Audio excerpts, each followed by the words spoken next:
সবাইকে সেবা travel network Bangladesh limited এর পক্ষ থেকে শুভেচ্ছা জানাচ্ছি। আজকে আমরা কথা বলবো মালয়েশিয়ান এয়ারলাইন্সে কিভাবে প্রি রিজার্ভ সিট আমরা বুক করতে পারি বা সিট অ্যালোকেট করতে পারি এবং ব্যাগেজ আপগ্রেড করতে পারি, এবং যদি গ্রুপ ডিপোজিটের জন্য ইএমডিএস করার প্রয়োজন হয় সেক্ষেত্রে আমরা ইএমডি কিভাবে ক্রিয়েট করে ইএমডি ইস্যু করব, এই বিষয়গুলো নিয়ে কথা বলবো। সো আমরা জানি যখন ইএমডি অর্থাৎ অ্যাসোসিয়েট ইএমডি ব্যাগেজ অথবা সিট অ্যালোকেশন বা আদার্স এই টাইপের যে সার্ভিসগুলো, এটার জন্য আমরা জানি টিকিট ইস্যু করা থাকতে হবে, এরপরে আমরা সিট অ্যালোকেশন করতে পারবো বা অন্যান্য এয়ারলাইন্স এর ক্ষেত্রে আমরা ব্যাগেজ নিতে পারবো। মালয়েশিয়ান এয়ারলাইন্স এর ক্ষেত্রে ভিন্নতা আছে, আমরা সিট প্রিজার্ভ করার পর আমরা ইএমডি ইস্যু করতে পারি, কিন্তু ব্যাগেজের ক্ষেত্রে যেটা করতে হয়, ব্যাগেজটা আমাদের নিতে হয় রি ইস্যু করার মাধ্যমে, ব্যাগেজ আপগ্রেড করতে হয়। সো আমরা প্রথমেই দেখব যে যদি আমরা এখান থেকে সিট রিজার্ভ করতে চাই বা সিট অ্যালোকেট করতে চাই, সেক্ষেত্রে দুইটা প্রসেসে আমরা নিতে পারবো। একটা হচ্ছে WPA-MH। WPA-MH দেওয়ার পর যদি আমি এন্টার দিই, তাহলে আমরা দেখতে পারবো এখানে আমাদের যে ফেয়ার সেটা আসতেছে। এরপরে ফেয়ারের যে অপশনটা, এখানে টোটাল ফেয়ারে ক্লিক করব। টোটাল ফেয়ারে ক্লিক করলে আমাদের এই ইন্টারফেসটা ওপেন হবে। আমরা এখানে দেখতে পাচ্ছি ট্যাক্স কি, এখানে টোটাল এগুলো দেখতে পারবো। আমাদের যদি দেখার প্রয়োজন হয় ট্যাক্স, সেগুলো দেখতে পারবো। এবং আমরা যদি ব্যাগেজ ডিটেলস দেখতে চাই, সেটাও এখান থেকে আমরা দেখতে পারবো। আর যদি আমরা অ্যান্সিলারি সার্ভিস গুলো নিতে চাই বা এক্সট্রা সার্ভিস, যেমন সিট আমাদের অ্যালোকেট করার প্রয়োজন, সেই ক্ষেত্রে সিট ম্যাপ আমরা এখানে ক্লিক করে সিট ম্যাপটা দেখতে পারবো।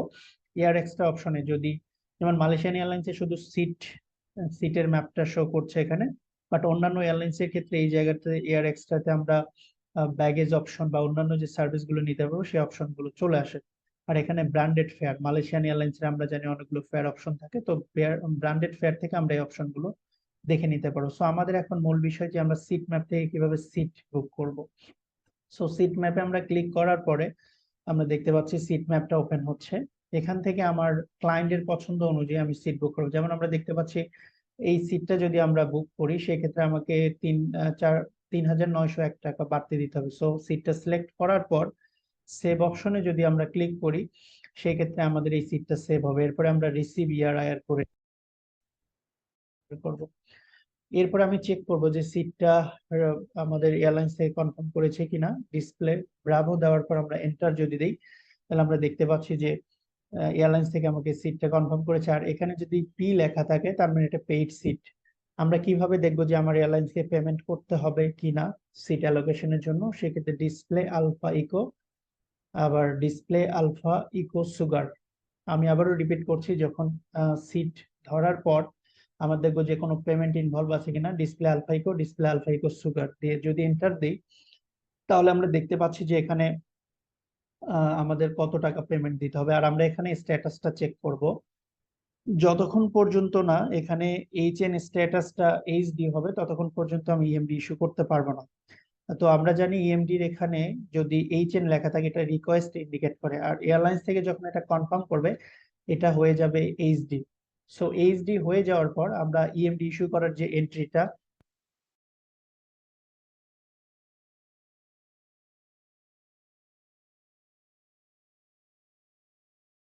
ওয়ান, আমরা এখন ইএমডি আকারে ইস্যু করবো। এরপরে এয়ারলাইন্স, এ ফর এয়ারলাইন্স, এরপরে এয়ারলাইন্স কোড, যে এয়ারলাইন্স এর আমি ইএমডি ইস্যু,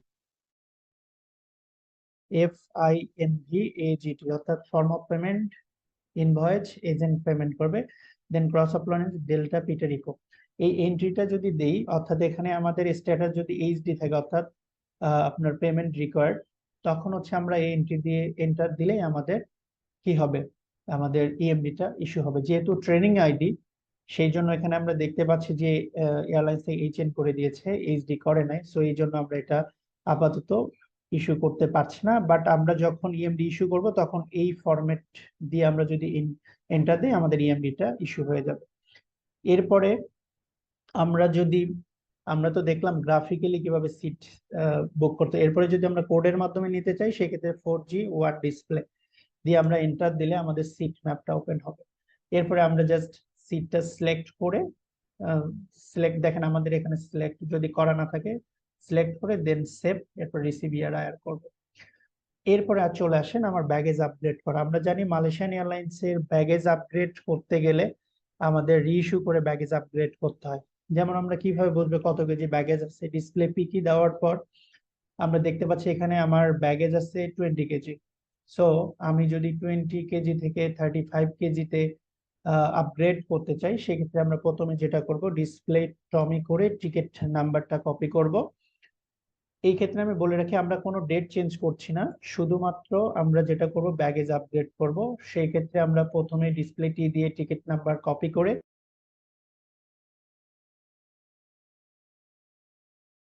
টিকিট নাম্বার দিব, then cross of Lawrence alpha MH, then cross of Lawrence bravo Roger FLEX, অর্থাৎ 35 কেজি ব্যাগেজের জন্য আমাদের এই এন্ট্রিটা দিতে হয় ব্রাভো রজার ফ্ল্যাক্স, আর 20 কেজি হলে ব্রাভো রজার বেসিক, আর 10 কেজিতে যদি আমরা করি তাহলে ব্রাভো রজার লাইট। সো আমরা যেহেতু আপগ্রেড করব 20 কেজিতে 35 কেজি, এই জন্য ব্রাভো রজার ফ্ল্যাক্স দিলাম। সো দেওয়ার পর আমরা এন্টার দিব।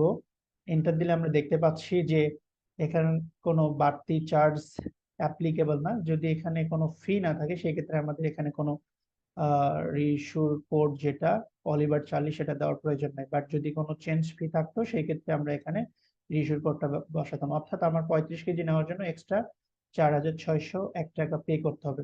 দেন আমি নেক্সটে আমি আবারও আপনাদের রিপিট করি, যখন এখানে রিইস্যু চার্জ থাকবে না তখন আমাদের এখানে রিইস্যুর কোড বসানোর প্রয়োজন নাই। যদি এখানে আমাদের চার্জ থাকতো, রিইস্যুর ফি থাকতো, সেই ক্ষেত্রে আমরা এখানে অলিভার চার্লি যে রিইস্যুর কোড সেটা আমরা বসাতাম। আমরা যখন রিইস্যু করি সেম প্রসেসে আমরা কাজ করব। দেন নেক্সট এর এখানে আমরা এক্সরে করলাম, করার পর নেক্সট পেজে আমি যেহেতু ফেয়ার ডিফারেন্স আছে আমি এখানে কমিশন পাবো, সো 7% দিলাম। দেন ক্যাশের এখানে এক্সরে এবং টিকিটিং এর এখানে এক্সরে দেওয়ার পর যদি এন্টার দিই, আমি দেখতে পারবো যে আমার এখানে দেখেন 35 কেজিতে আমাদের ব্যাগেজটা কি হয়ে গেছে। আমরা যদি প্রথমে এখানে খেয়াল করি যে 35 কেজি, অর্থাৎ আগে 20 কেজি ছিল, এখন 35 কেজিতে আমাদের এই টিকিটটা রিইস্যু হয়ে গেছে। আমি এখন প্রথমেই ডিসপ্লেটি করে আমার টিকিট নাম্বারটা দেখবো এবং টিকিটের ইমেজ ওপেন করব। WETR ডিসপ্লে 3 নাম্বারটা হচ্ছে আমাদের নতুন টিকিট এটা। সো আমি যদি এন্টার দিই তাহলে আমি এখানে দেখতে পারবো যে 20 কেজির জায়গায় এখানে আমাদের 35 কেজি ব্যাগেজ আপগ্রেড হয়ে গেছে। সেলস রিপোর্ট চেক করতে চাইলে DQB ডিসপ্লে দিলে আমরা পাবো।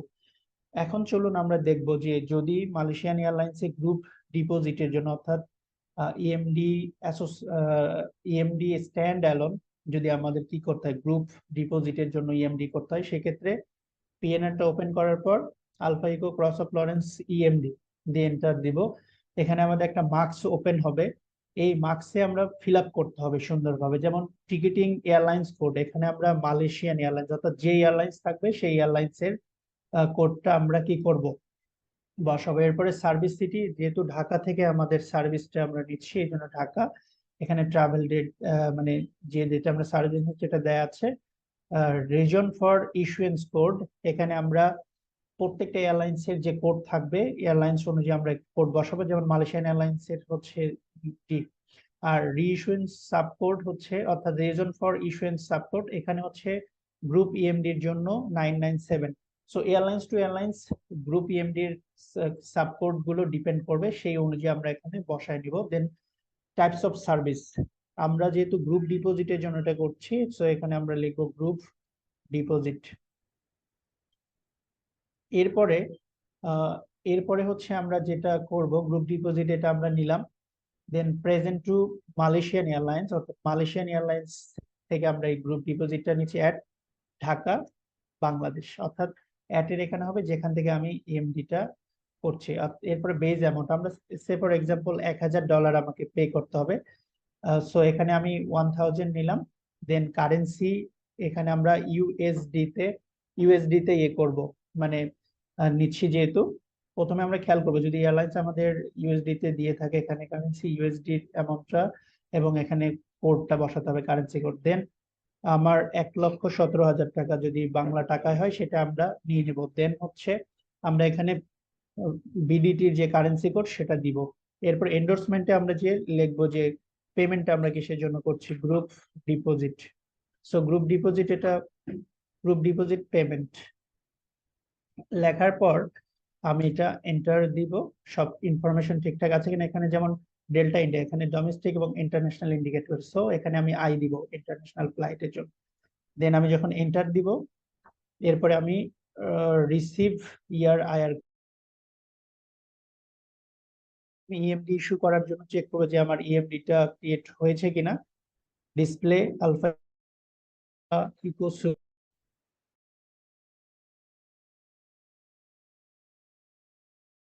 দেখতে পাচ্ছি গ্রুপ ডিপোজিটের জন্য আমার ইএমডি জেনারেট হয়ে গেছে।